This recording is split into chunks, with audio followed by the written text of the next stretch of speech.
What's a perfect week look like?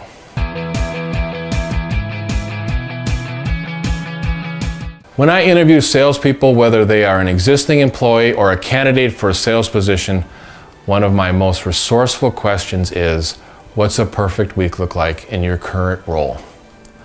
Often they tell me, it depends. This tells me how much of their time is being proactive or reactive, letting other people determine how they spend their time or invest it in others. Please tell me what's going to happen versus what happened. There is a big difference between being a customer service representative and reporting what happened, or a professional sales representative and promising what's going to happen. A perfect week should include a specific goal of meeting new prospects, follow-up calls to existing prospects in the pipeline, a number of discovery appointments and presentations, a sales revenue number, and order amounts, and referrals actively requested and passively received, just to list a few.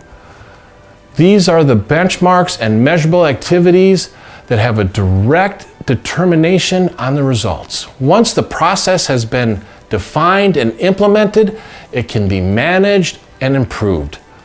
No process? That's when they tell me what happened.